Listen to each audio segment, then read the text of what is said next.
Hey, what's happening, everybody? This is Haydn Adams with A Designer Who Codes, and I'm kicking off a series of videos where I break down websites in a website critique fashion.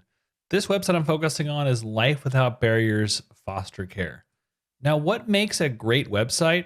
Well, I view that in terms of three different criteria. The first being usability. Can I even use this website? Does it make sense, or am I left utterly confused as to what to do and what this site does? The second part to the website I view is the site structure. We're going to head into Chrome's inspect section and look under the hood at the HTML and the CSS, and also how it pertains to accessibility when it comes to this website. And the third piece I look at for making a fantastically great website is, does it look good? Does this website just visually stand out, or am I just left in a barren wasteland? So with that, let's get critiquing. All right, so Life Without Barriers. It's also to note important because it's almost like this website has four websites in one, which is actually pretty cool. Life Without Barriers has four sections: foster care, disability, aged care, and also more services. What's cool about this is that when I hit the website, when I click on Life Without Barriers, I don't go back to that initial page, but I go back to just this homepage. So it's kind of four pages in one. I kind of like that design. It's always great to see someone on the homepage because people identify with people. If you have too little of people in your website, people go, are you too static? So overall, this is a great first impression on the site. Yes, with the COVID pandemic, you do have to have, or you should have, some kind of warning in this situation. And I like how you have a clear title. Without my care, I wouldn't be where I am today. The one thing I was a little concerning over was that when I go to the mobile side, let me flipping back and forth. Let's go mobile and iPhone X. She goes away. So there's a quote from Stacy, but we don't see Stacy. What would be great to see here is that I'd love to see her show up on the mobile site, maybe being on the top, and then the quote being down below. Stacy entered care at 4 years old and is now studying to become a social worker, to where it just says Stacy by itself. So a little usability would have been good to keep that picture on the homepage, even on the mobile side, if possible. Let's hit the navigation and see what's going on. Inspect. Let's see, we have our A tag. I want to see the actual navigation. Come on, open up. There we go. Let's take a look and inspect. Nope, I'll go to contact. Let me go back to the home page. So I'm looking for is that I want to see accessibility, and I'm noticing there's a big no sign on the keyboard focusable. What I was hoping to see here in this site was that the navigation, while the name is career support and they have a role as a link, which is good, the keyboard focusable is missing. And if we head over, I'm going to pull up the W3 standards. What we should have in here is that and the UL, and then we should have the ULLIA to be focusable down the page. So we have, let's go back up there. Come on, banner. Got our A tag, and we have a span tag that could get in the way on occasion because the span tag, depending upon what's not too bad in here. Nav items, not looking too bad, but we have so many elements in addition to those base level nav. Where was the nav? Somewhere in here. Nav ULLI, that it's not picking up that it's keyboard focusable. So I would fix that on this page. Let's head over to Stories from Care. I'm going to close this for a second. And great site. What also I like about the usability of this website is notice how this text doesn't go all the way to the outside or to the end of this grid design. That's because if you went all the way out, you wouldn't be able to read all of this text. You'd have what's called reader fatigue, where your eye would go so far across the page, it would have trouble getting back here. So really great design. I'm assuming this is an H1. Let's take a look. H1. Awesome. Perfect.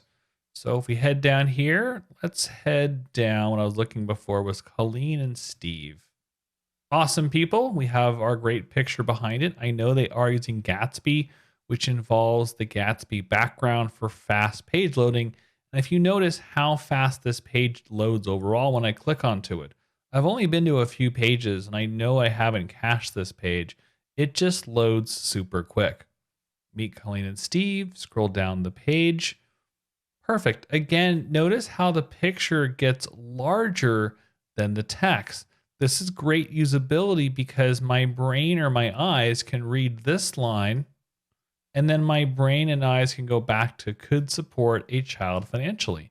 And in fact, I probably spent the past 10 minutes reading through these stories in part because I can. They're not hard to read. Now, the one thing I was a little concerned over when I looked at this before was that if I click in this section, what I should be seeing is some sort of block quote. And if we bring open our areas, if I can find the block quote, somewhere in here, oh boy, I thought I had it on the pages, content structure, code snippet, sections. Here we go. If we head down the page, what for, no one get vertigo. Here we go, quotes. Notice how this is a quote. I've always had love and care for children. However, if we look at our code structure on the right-hand side, there's no block quote. All we have are divs and divs to show the text, but we don't have a block quote. So what should happen here is we should have the block quote tag to identify as a block quote. The div structures, I'm not sold, and I'm not a big fan of using divs to stylize type. When it comes to type, there's H's, there's paragraphs, and there's block quotes. I use divs to move margins and paddings around, but I like to use those actual tags to identify areas of information. So while the divs contain the structure of the content, what I'm thinking about here is I'm thinking about inside the main or article, which we have by default. Thank you, Gatsby. With paragraphs, lists, and areas, that's where I'll design the text. So if I go into this inspect, the paragraph area should contain the stylization, and the div contains just holding. So the font size wouldn't be in the div, the font size would be in the paragraph tag. And margin top, margin, what I would do is that's great. However, I like to see more of the font styling inside the paragraph tag to hold that a little better. Otherwise, I love how it doesn't go and they have extra padding and margin on the outside of this design. So really great structure of text. However, in the CSS, I like to see the paragraph tag take it. One other piece to note in this design was that in the contact us, again, I love how this text does not go flying all the way out across the page. Really great job there. In this contact form, note when I click that it doesn't become focusable, that there isn't some sort of change to this form. What I mean by that is if I head to my website, and in no way I'm saying mine's flawless, but when I go into this contact page, when I click in the form, notice that blue shadow that shows up. This tells me I'm inside of this form. It's just one more usability clue for the user to go, hey, I'm in this area right here. I click on last name, I'm right here. So with this page, when I came back, it gave me an error message that said, please provide your name. I'm like, I haven't just typed it yet, man, slow down.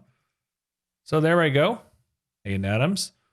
Postcode is for Australia, but again, notice how there's no focusable area inside this form. So a little bit of a headache. And then of course, when I go out, it says, please provide a valid postcode. So I've got an error message by default versus I didn't have a chance to even to create the error message for the most part. So little issues in the contact form.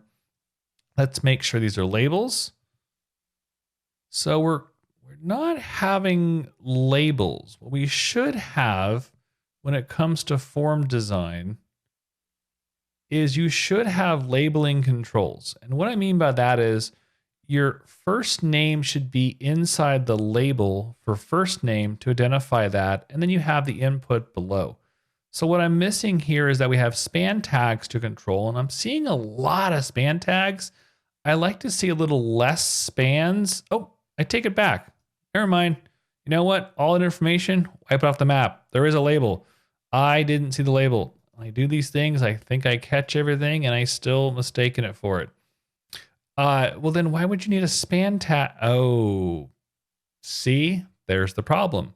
Because the span tag is required, and because the color is built into the class, I'd put the class inside the label and be one less piece done if I was me. So I take it back. There is a label. They're doing a great job. I overshot that. And now the input is right here. So you know what? I take it back. The label is fine.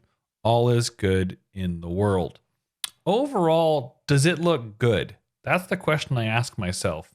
And the answer to me is yes. I'm not a big fan of the green at this top box, but I also understand that there are COVID restrictions to be had, especially when it comes to adoptions. And Australia is taking it very seriously. So thank you, Australia, for that. I appreciate that coming from America. And overall, it's people focused because when I hit stories from CARE, I see the people who are adopting kids and teens. It tells me a little bit about the information. I want to go in and click. It's also great. Like, the pictures load at just the right speed. I hit Andrea and Colin. I read the information and it's easy. It's fun. It's enjoyable. I'm not burdened by where am I going, what's going on. This company thought of their usability, but they also integrated a really good design structure. I'm not super sold on all uppercase type for design. To me, I read too fast. There's no way to go up and down on the text. So to me, all uppercase, all uppercase, all uppercase is a little bit hard to read when it comes to design. And I lose her inside the mobile site. So it's not quite usability as it is more for design for me on that side. But overall, I'm thrilled. It looks beautiful. I love the pictures. And this again looks much better where it's uppercase and lowercase. And notice how by just reading "Why Be a Care with Life Without Barriers" is much easier to read than all uppercase. Without my care, I wouldn't be where I am today. So a little different design approach where I would go uppercase, lowercase versus all uppercase, but contrast, structure, readability, all focus on design. I just like it. It's hip, it's fresh, rock on. So the results, how did I score this website? Usability, I'm giving it a solid 37 points. It's really easy to navigate around this website, but I like to see the focus on the forms. That's just a little minimal piece, but it does make a difference to me to make sure you tell the audience that when I click inside a field, I'm in that field. Give me some kind of feedback or response. The structure, 35 points. Solid H1 and H2, but missing a block quote. And the navigation didn't come back as focusable. Really good on the contrast overall. And you have the H1 and H2s and paragraph. But in terms of the CSS, I would stylize the specific tags, P's, H1s, H2s. I don't think I saw an H3 versus using classes in those structures. Minimal, but I think it would be a little bit better to shore up that content structure just a little bit on the back end. And does it look good? Heck yeah, it looks good. People first. Life without barriers. I got into reading this. I just flowed through it. Usability good? Does it look good? Yeah. Big photos. It sold me. It's just what I expect to see on an adoption website. Final result, 91 points. A solid website all around. Great job, Life Without Barriers. As always, I'm Haydn Adams with A Designer Who Codes.